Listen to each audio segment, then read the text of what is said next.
A lonely dirt road in Ash Willow. A dead woman standing under the moon, and the ground splitting open beneath her feet. She shouldn't be alive. She shouldn't be walking. But she is. And she's bringing something with her. Thin hands rise from the soil. Empty faces turn toward the living. And in the center of that moonlit road, a husband is forced to choose. Save himself, or save the soul of the woman he loves. Back in the early 1940s, long before the war ended and long before the world became loud, there was a quiet farmland town by the name of Ash Willow. Just a patch of dusty roads, cattle fences leaning in the wind, and wooden houses that creaked even when nobody touched them. The people who lived there were simple, hard-working, suspicious of outsiders, and far more suspicious of the land itself. Some said the soil was too dark, too rich, like it had been feeding off something other than crops. But nobody ever said that out loud. Not unless they wanted the old folks to glare at them and mutter, "The ground remembers." This story begins with the Carter family, who owned one of the oldest plots of farmland in Ash Willow. The father, Samuel Carter, was a man of 11 children, 2 wives, and a lifetime of sunburned shoulders. Harsh but fair. A man who believed everything had its place, the living in their homes, the dead in the ground. His oldest son, Ethan Carter, was quiet, tall, and gentle in a way that made people trust him almost instantly. He married young, too young some said, to a girl from the next county over named Lydia. Lydia Carter was the kind of woman who made the whole town soften when she walked by. Sweet, devoted, hands always busy, never idle, always humming some old hymn her mother taught her. For a while, the two of them lived a quiet, peaceful life in a small cabin Samuel built for them. 3 miles from the Carter homestead, far enough to be on their own but close enough to call for help. But 10 years passed, and still, no children. In Ash Willow, that wasn't just a sadness. It was a whisper, a rumor, a question. Why them? Why her? Ethan didn't care. He loved Lydia more fiercely than he ever said out loud. He worked the farm, tended the animals, cooked when she was sick, and Lydia got sick often. A strange kind of sick. The kind you don't see in books or hospitals. Good days, bad days. Days where she said she felt like something was pulling at her, but they never could explain it. On a late October afternoon, when the sky turned the color of bruised steel and the wind carried a sharp bite, Ethan returned home from the fields. He stepped up onto the porch and stopped. The house looked wrong. Not frightening, not broken, just wrong. The curtains were neatly tied back. Fresh sheets hung on the line, billowing softly. The floors were swept. The stove was warm, with a pot of stew simmering as if someone had been stirring it moments before. And the bed, Lydia and Ethan's bed, was freshly made, sheets tucked hospital tight. But Lydia had been too sick to lift her head that morning. Ethan swallowed hard. "Lyd. You awake?" No answer. He stepped toward the bedroom. Each footstep felt heavy, like he was walking into water.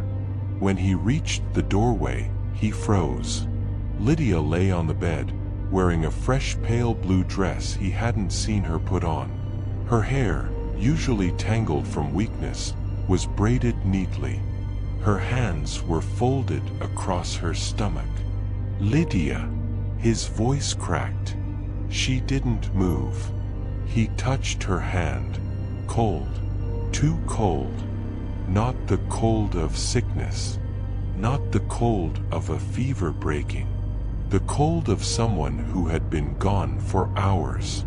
Ethan fell to his knees beside the bed. "Lydia, no, no, not like this, please." But the room stayed silent. Only the soft hiss of the stew on the stove answered him. Shaking, barely able to breathe, Ethan ran out of the cabin and down the dirt road to find help. The closest neighbors were three men: John Miller, Caleb Brooks, and Tommy Ray. All of them farmers, all of them used to death, animals or otherwise. When Ethan burst into the Miller barn, shouting, "She's gone, Lydia's gone," the three men followed him back without hesitation. They helped him settle Lydia's body and offered to sit with her while Ethan rode to Samuel Carter's homestead to fetch the rest of the family and a coffin. Three grown men. Three men who'd hunted wolves, fixed fences in storms, and seen more hardship than most. And yet, once Ethan left, an uneasy chill settled over them. John sat by the bedroom door. Caleb stood near the foot of the bed. Tommy leaned against the wall, arms crossed, staring at Lydia. Minutes passed. Long minutes. Then Tommy said quietly, Did either of you see that?" John glanced over. "See what?" Tommy's throat bobbed. "I swear," her finger moved. "I ain't jokin'." Caleb frowned. "Tommy, grief'll make you see things. Sit down." But Tommy didn't sit.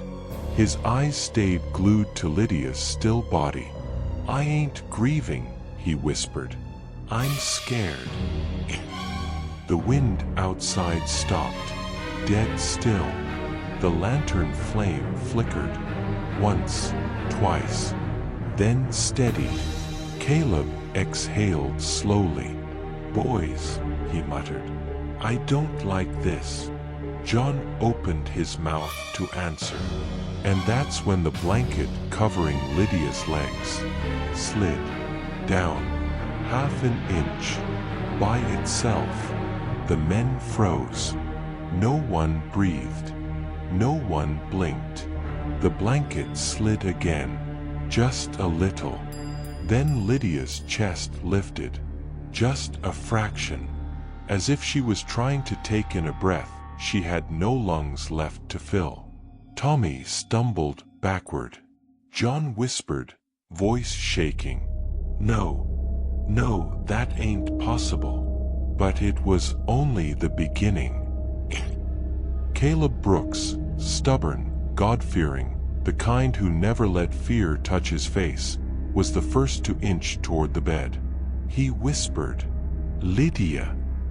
Her eyelids were shut, skin pale, lips slightly parted as if frozen mid-breath.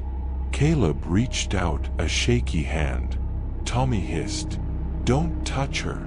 Are you crazy?" Caleb didn't stop. His fingertips brushed Lydia's wrist, and she twitched. Not a slow, settling movement. Not the way a dead body stiffens or shrinks. A jerk. Sudden. Violent. Like something had snapped a wire inside her. Caleb jumped back as if burned. John Miller grabbed the lantern, holding it higher to see. Her nails," John whispered. "Were they always that dark?" Caleb swallowed hard. I don't remember." The nails looked almost black, as if bruised, as if rot had started from the fingertips inward. Tommy whispered, I told you she moved. I told." And then he stopped talking, because Lydia's head, ever so slowly, began to turn. Not all at once, not sharply, but with a sickening, fragile precision, right toward them. Imagine a room where even the dust refuses to fall. where 3 grown men, all armed with farm tools, all used to blood and death, stand frozen as a dead woman turns her face toward them. Her eyelids fluttered, once, then twice, and then they rose. But the eyes beneath them, they weren't Lydia's. Lydia had warm eyes, soft eyes, eyes that made Ethan feel like the world was safe. These were wrong.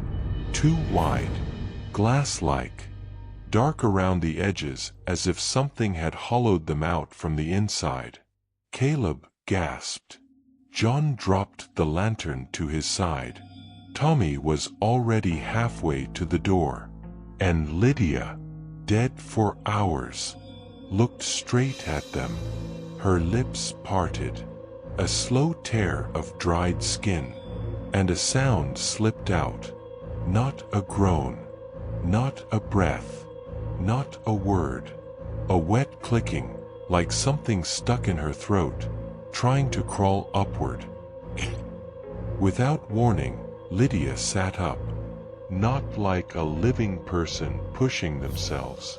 No hands, no effort. Her spine, rigid, lifted her upright in one unnatural movement. Tommy screamed. "Nope, nope, I'm out." He ran for the door, but his foot caught on something. The rope. The same rope the men had tied around their ankles earlier as a joke, so none of them could sneak off for whiskey while watching the dead. A joke. A mistake. The rope yanked him to the floor just as Lydia swung her legs over the bed. Her feet hit the floorboards with a soft, sticky thud. Caleb backed up until his shoulders hit the wall. John held the lantern with trembling hands. "Caleb," he whispered, "we need to go. Now." But Lydia had already stood. Slowly, stiffly, something liquid dripped down her ankle. Something dark. Caleb saw it and his breath caught. "John, that ain't blood." Because it was thicker, black, like mud pulled from a grave after a long rain. The approach. Lydia stepped forward. Not a limp, not a shuffle, a strange, dragging stride. Like every bone in her legs had forgotten what it meant to bend. She moved toward Tommy first. Tommy clawed at the rope, screaming, kicking, sobbing. "Get it off! Get it off!" But the knot had tightened when he fell. And Lydia was almost at his feet. John rushed forward. "Tommy, hold on." But Lydia turned to him instead. Her head jerked sharply, too sharply, and her mouth opened wide enough that the corners of her lips cracked open. Caleb shouted, "John, don't let her touch you." John swung the lantern. Glass shattered. Oil spilled. Flame flashed. But the fire didn't hit Lydia. It hit the floor. The boards ignited instantly, flames crawling beneath the bed. Smoke billowed. Lydia didn't react to the fire. She just kept walking, dripping that black, thick liquid that sizzled when it landed near the flames. John scrambled backward. Tommy finally ripped the rope free and crawled toward the door. Caleb shouted, "Run! Run now!" But Lydia suddenly stopped. Her head tilted. Slow, fragile, broken, as if she was listening to something none of them could hear. Then, she turned toward the open doorway where Tommy was escaping, and she started running. Not human running. Not panicked or frantic. A horrifying, jerking, broken sprint. Her limbs snapping straight each time her foot hit the floor. Caleb screamed. Tommy screamed louder.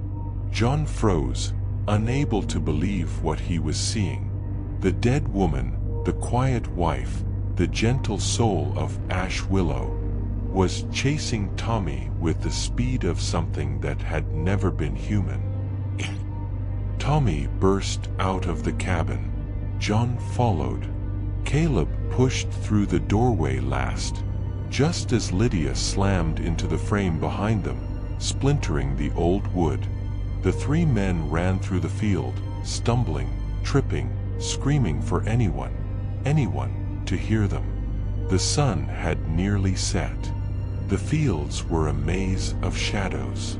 The cold October wind cut like knives, and behind them, a shrill, broken screech tore through the farmland.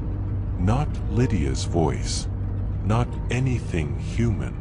Something inside her, or something wearing her body, let the whole world know it was hunting. Tommy Ray was the youngest, fastest, and the most terrified. He sprinted through the wheat field, arms slicing the stalks, lungs burning, sobbing so hard he could barely breathe. Behind him, Caleb and John stumbled after, glancing back every few steps. Because they didn't just hear Lydia, they felt her. The pounding footfalls, the ragged, wet breaths, the unnatural clicking echoing from her throat, like bone on bone.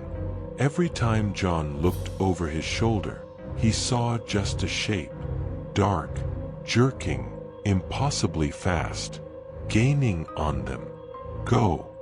John shouted. "Don't stop!" Tommy tripped, fell forward, rolled in the dirt, scrambled back up, and screamed when he heard a loud snap behind him. A sound like a branch breaking, but it wasn't a branch. It was a piece of Lydia. Something inside her, some part of her body too damaged to run, had given way. Yet she did not fall. She kept coming.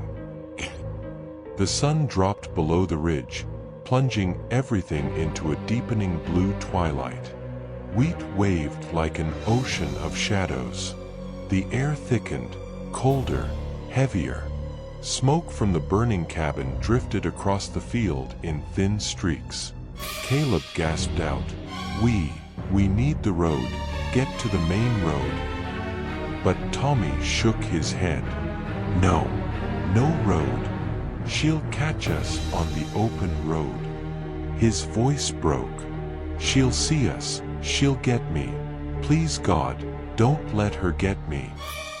John grabbed Tommy's shirt and yanked him close. "Tommy, listen. Look at me. Keep moving." All three pushed deeper into the field. Stalks scraped their arms and faces. Roots caught their boots. Every breath tasted like dirt and smoke. And then, a silhouette appeared at the far end of the rows. Someone holding a lantern. Tommy cried out, "Help! Help us!" The lantern swung left, right, as if signaling. But something was wrong. The lantern wasn't bobbing like someone was walking. It was drifting, gliding, too smooth. John's blood ran cold. That's not a person." The lantern lifted higher and higher until it hovered above the wheat. Then it flickered and vanished, just gone, as if darkness swallowed it whole. Caleb whispered, What was that?" John shook his head, but he didn't answer, because the wheat around them had gone silent. No wind, no rustle, no movement, just a single sound. Sijk, sijk, sijk. Something brushing through the stalks, circling them. Caleb raised his pitchfork, though his hands shook so badly it nearly fell from his grip. "Boys, She's not behind us anymore. Tommy whimpered. Where? Where is she? I hear her. Where is she? John lifted a finger to his lips. Quiet. The brushing sound grew louder, closer. Then suddenly, right beside John, the wheat split open. John swung the pitchfork blindly, stabbed downward.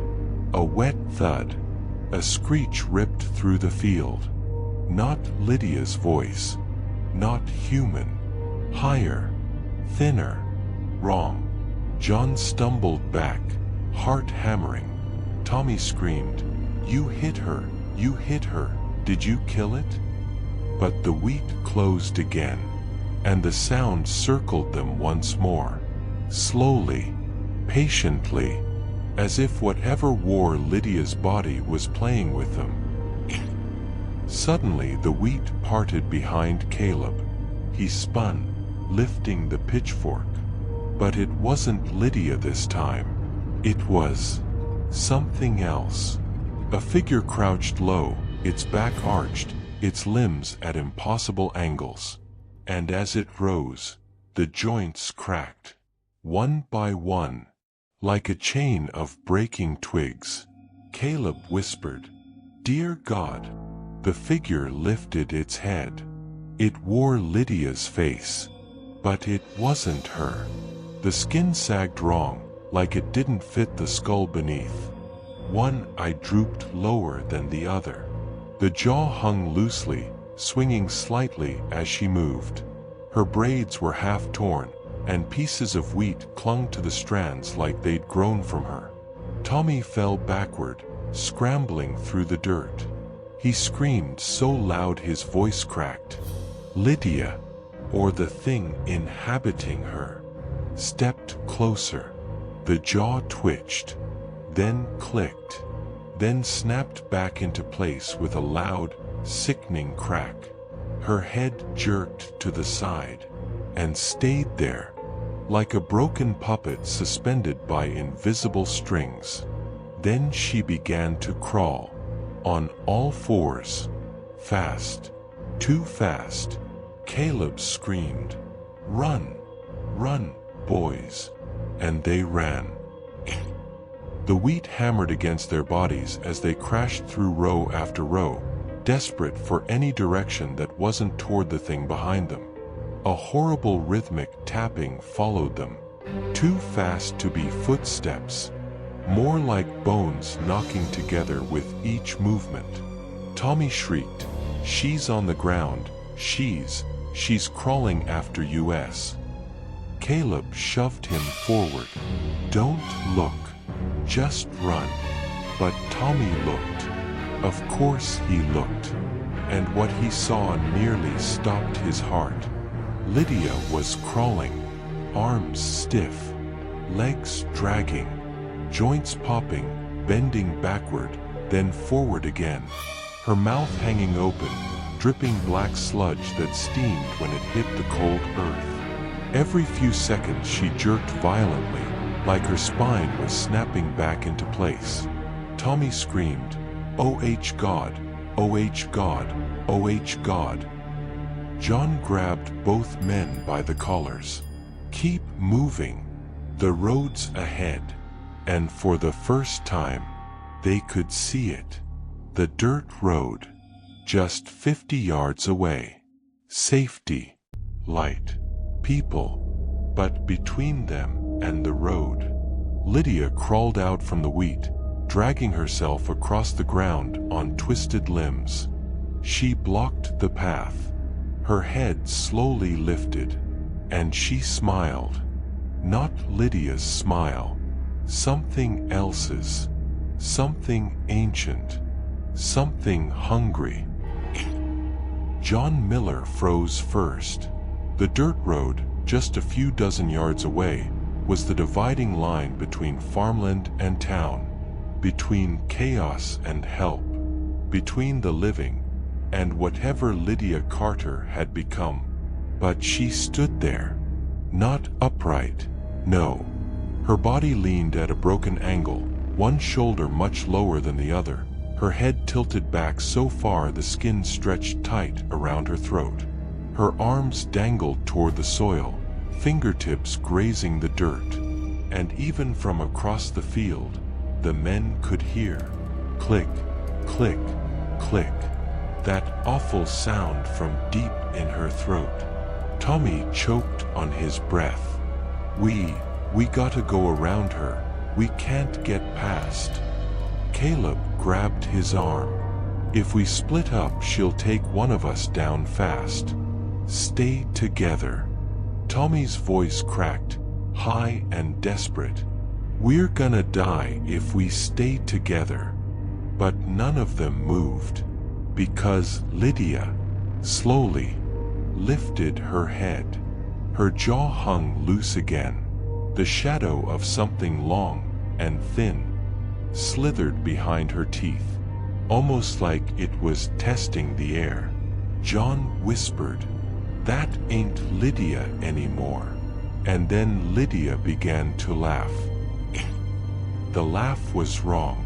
It started deep, almost human, then pitched upward into a shrill, metallic screech. A sound that scraped along the wheat, vibrated through the dirt, and echoed off the barns in the distance. John dropped to his knees, hands over his ears. Caleb clenched his teeth, face twisted in pain. Tommy was the first to break. He ran, blindly, aimlessly, straight into the open road, right past Lydia's broken figure. Caleb shouted after him, "Tommy, come back, don't." But it was too late. Tommy sprinted past her, and for a moment, a terrifying, beautiful moment, it looked like he might reach the first farmhouse. Just 100 yards more. 50. 30. Caleb and John saw him pumping his arms, gasping, sobbing, every muscle in his body fighting for life. And then Lydia's head snapped toward him so fast the spine inside her visibly twisted. Her body followed a split second later, jolting, collapsing, rising. As she lunged forward, John screamed, "Run, Tommy! Don't look back! Run!" But Tommy made the fatal mistake. He turned, just for a second, just long enough to see the thing that had once been Lydia, racing toward him on shattered limbs, faster than any human should move. And in that one moment, his foot caught a stone in the road. He fell. The scream never left his throat. "Go! Go!" John shouted, yanking Caleb by the collar. They ran, not toward Tommy, not anymore, but toward a thin line of trees on the far side of the field. Anywhere that wasn't the road. Behind them, something heavy slammed into the ground. A wet thud. A crunch. Another snap. Caleb didn't want to imagine what bones were breaking, or whose. But something else was happening. The ground beneath them, solid Missouri soil, began to shiver, like something under the earth was shifting. John looked down mid-stride. The dirt pulsed. Yes, pulsed like it was breathing. "Caleb, don't stop, move." They tore through the wheat, but the trembling grew stronger. Small pebbles bounced. Dry roots crackled. The stalks around them bent inward as if pulled by some unseen force. Then, a low groan rose from the earth. Not human, not animal. Something ancient. Something that had been waiting. Caleb stepped on a patch of soil, and the ground gave way. He dropped waist deep into a hole that hadn't been there seconds ago. "John, help me!" John spun around and grabbed Caleb's arms. The dirt around the hole writhed like a nest of worms, pulling at Caleb's legs, dragging him downward, trying to swallow him whole. Caleb screamed, kicking hard. He could feel something brushing against his boot.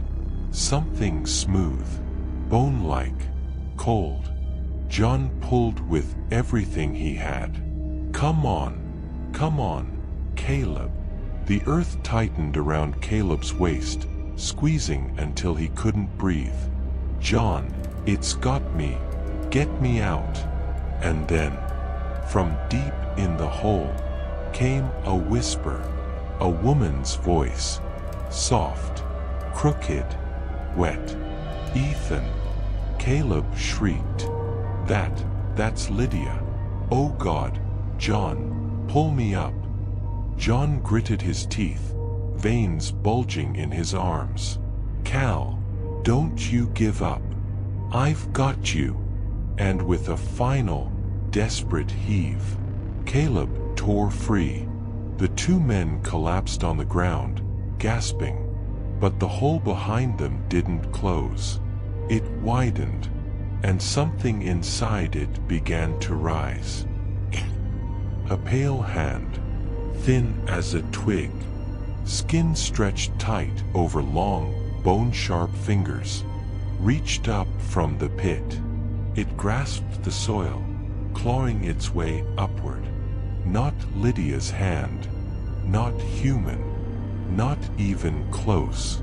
Caleb's voice cracked. What is that? What the hell is that? A second hand appeared, then part of an arm, then a shoulder.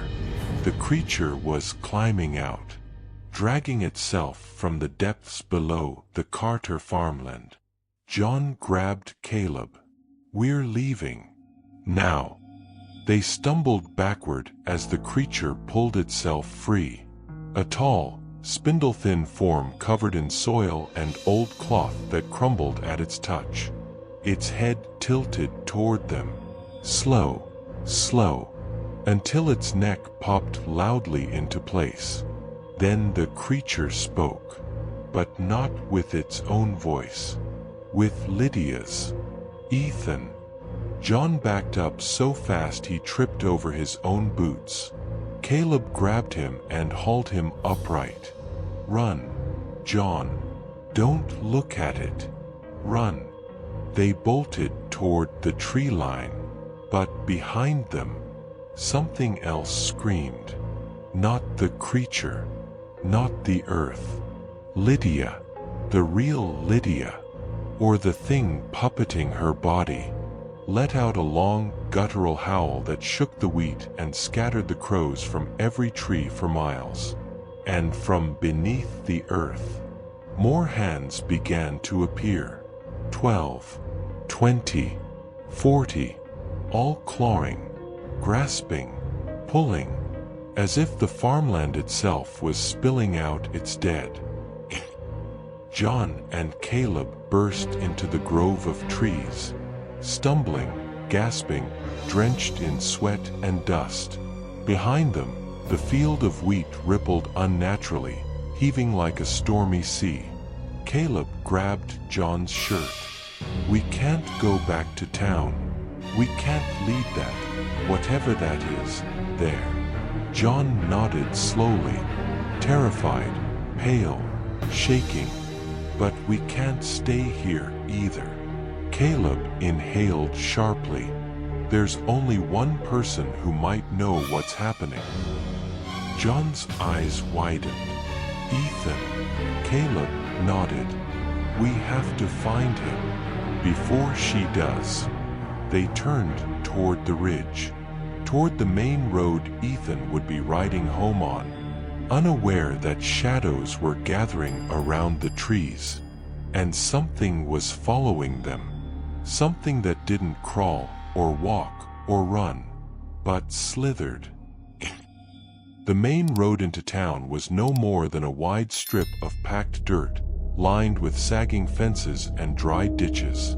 At night, It looked less like a road and more like a scar across the land. Ethan Carter's horse thundered down that scar, hooves pounding, breath steaming under the October moon. The doctor's satchel bounced against Ethan's leg. He hadn't made it far. The doctor had been out on a house call, miles in the opposite direction. So Ethan had turned back alone, hoping he'd find another way, another person, anyone who could help. Lydia was gone. There had to be something he could do. Some prayer. Some medicine. Some... Ethan! The shout tore across the road. Ethan jerked the reins, the horse rearing up with a shrill whinny. Two figures stumbled into the path of the moonlight, hands waving, faces pale and streaked with dirt. "John? Caleb?" Ethan gasped. "What the hell? What happened to you two? Where's Tommy? What's going on?" John staggered closer, grabbing the horse's bridle. "Ethan, listen to me. You gotta turn around. You can't go home." Ethan's heart sank. The words hit him harder than any bullet. "What did you say?" Caleb's voice shook. "Something's wrong with Lydia. It ain't natural, Ethan. She got up. She chased us. The ground, God help us, the ground opened." Ethan stared at them. For a second, the world went silent. No horse, no wind, no breath. Then he shook his head. No, she was cold. She was gone, I felt." "Ethan," John said softly, "we seen her. With our own eyes. That wasn't Lydia anymore." Ethan slid from the saddle. His knees almost gave out when his boots hit the ground. "You're telling me my wife is out there, walking around after she's dead?" Caleb swallowed. "Not walking." He met Ethan's eyes. "Hunting." The horse snorted nervously, ears pinning back. Its gaze wasn't on the men. It was on the hill behind them. Slowly, as if pulled by some invisible thread, Ethan turned. Moonlight painted the ridgeline in silver and black. At first, he saw nothing. Then he noticed the shape. A figure standing just beyond the top of the rise. Too thin, too still. Lydia. Her hair hung in torn braids, one side longer than the other. Her dress was stained dark down the front. Her arms dangled like they had no bones. "Lydia," Ethan whispered. He took a step toward her. John grabbed his arm. "Don't." Ethan shook him off. "That's my wife." "No," Caleb said hoarsely. "It ain't. Not anymore." Lydia didn't move, didn't wave, didn't call out. She just stood there, watching, waiting, and then the road trembled, lightly at first, then harder, enough to rattle the horse, enough to make pebbles dance in the dust. Caleb backed away. "She brought it with her," he whispered. "Whatever's under that farm, she brought it with her." Ethan's jaw clenched. "Brought what?" The answer came crawling. From the ditches on either side of the road, hands began to emerge. White, long, bony. Soil poured from their fingers as they gripped the edges of the ditch and pulled. One by one, thin, dirt-covered figures dragged themselves up onto the road. Some wore the tatters of old clothes, faded uniforms, shredded dresses, stained work shirts. Some had no faces left to speak of, just smooth skin where eyes and mouths should have been. But each of them, turned their heads toward Lydia, as if waiting for a command. Ethan staggered back a step. What are they?" Caleb's voice trembled with something beyond fear. "That's what your land has been feeding, Ethan." John's breathing grew shallow. I think that ground's been holding onto more than bodies all these years." The things didn't move toward the three men. They didn't rush, didn't pounce.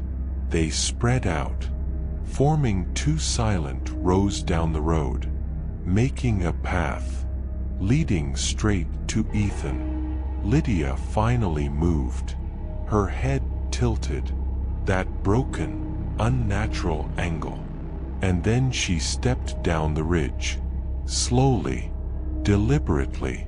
Every time her bare feet touched the ground, the soil beneath them went dark, as if staining. She walked through the corridor of dead things, and they shuddered at her passing, bodies twitching like marionettes on invisible strings. John whispered, "They're scared of her."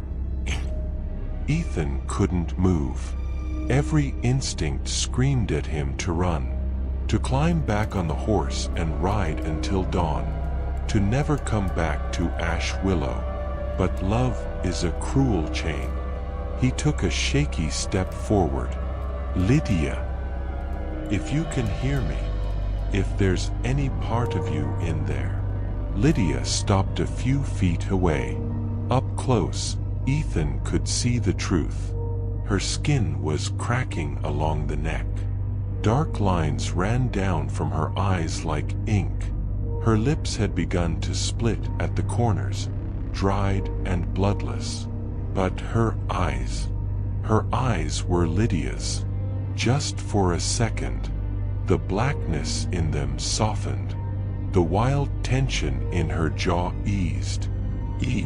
Then, the voice was broken, crushed under weight, pushed through a throat that didn't want to speak. Ethan stepped closer. "Lydia, I'm here. I'm right here." Something moved behind her teeth. A shadow, thin and twisting. Lydia's eyes glistened, then rolled back, as if something inside yanked them out of place. Her lips peeled apart, and another voice spoke with hers, a deeper one, dry as dust. "We remember him," Caleb hissed. "Ethan, get away from her." The chorus of bone-thin figures on the road shuddered all at once. The voice continued, "We remember the hands that tilled the soil. We remember the blood in the ground. We remember the prayers that never reached the sky." Ethan's throat tightened. "I never hurt anyone," he whispered. "I just worked the land. That's all. I just wanted a life with her." Lydia's head twitched. "Your land," the voice rasped, "is full." The earth under Ethan's boots buckled. Just a breath, then settled again. He swayed. What do you want from me?" Silence. Then, "A trade." Caleb stepped forward. "A trade? With who?" The dead things in the rows turned their heads toward him. He swallowed and stepped back. "Lydia, or the thing using her," lifted one hand. Her finger pointed slowly at Ethan's chest. "One must stay. One must go. The land takes what it is owed." Ethan's mind raced. "Stay. Go. What does that mean?" Lydia's hand lowered. Her eyes flickered, for a split second, back to the woman he loved. Tears, real tears, welled at the corners. "Then," she whispered, "don't let them keep me." And in that moment, Ethan understood. The land did remember. All the buried bones, all the forgotten dead, all the lives taken by accident, by hunger, by sickness, by neglect. Something had woken them. Something had crawled up through his wife's body and pulled everything with it. And now it wanted balance. He could walk away and leave Lydia's soul trapped in that thing forever. Used, worn, paraded through the night as a puppet. Or he could give himself to the land, offer his life in her place. One must stay. One must go. Ethan wiped his face with the back of his hand. His voice was quiet, steady. "If I go with you," he said slowly, "you let her go." The voice inside Lydia answered, "The soul leaves. The shell stays. The debt is paid." Caleb grabbed Ethan's arm. "Ethan, no. You don't even know if." Ethan pulled free gently. "John, Caleb." They met his eyes. "Tell my father. Tell him I stayed. Tell him it was my choice. And tell him," his voice broke, "tell him not to bury anyone on that land again." John's eyes filled with tears. "Ethan, please." But Ethan had already stepped forward, right into the center of the road, right between the two lines of the dead, right in front of Lydia. The choice. Ethan took Lydia's hands. They were cold, too cold. But under the cold, he felt something else. A faint tremor, like a heartbeat trying to return. He smiled sadly. "You always said I'd never let you face anything alone," he whispered. "No sense starting now." Lydia's eyes flooded with tears that weren't entirely human. Her lips moved. "I'm sorry." He shook his head. "Don't be." He leaned forward and kissed her forehead. The moment his skin touched hers, the road split open. A jagged crack tore down the center of the dirt, ripping between Ethan's boots, widening faster than any natural force could manage. Wind roared upward from the chasm. Cold, howling wind that smelled like old graves and lost time. Caleb and John were thrown backward. The dead things on either side stiffened, arms outstretched, faces tipped toward the sky as if in silent worship. Ethan didn't fall. He simply sank. The ground crumbled beneath him, swallowing his legs, his waist, his chest. Lydia clung to his hands, screaming soundlessly, her mouth stretched wide in horror. He squeezed once. "Go," he mouthed. "Go, Lyd." And then the earth claimed him. He vanished into the dark. The crack sealed shut. Silence. Just like that. What was left? The dead things on the road collapsed. Their bodies dropped where they stood, limbs folding in on themselves, skulls cracking like empty shells. Within seconds, they were nothing but dust and scraps of cloth. The horse bolted into the night. John and Caleb staggered to their feet. Lydia stood alone in the center of the road. Her eyes were clear. Her skin was pale, but no longer cracked. Her lips trembled. She lifted a shaking hand to her chest as if feeling for something. Then she collapsed to her knees and sobbed. The sound was human, broken, real. "Ethan," she whispered, over and over. "Ethan, Ethan." John moved toward her. "Lydia. Lydia, can you hear me?" She looked up. For the first time that night, there was no shadow behind her eyes. He knelt beside her. "Where "Where is he?" she asked, voice small. "Where's Ethan? He said he'd be right back. He said he just had to get help." John swallowed hard. Caleb turned away, tears falling freely. He saved you," John finally managed. "That's what he did." Lydia stared at him, and then broke again, head in her hands. The wind picked up. The wheat fields behind them were still once more. No pulsing, no hands, no voices. The land had eaten its fill.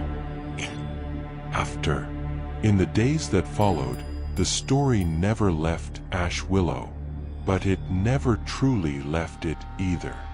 They buried Tommy Ray on church ground, far from the Carter farm. Samuel Carter sold the land to a man from 3 counties over who didn't believe in old wives' tales.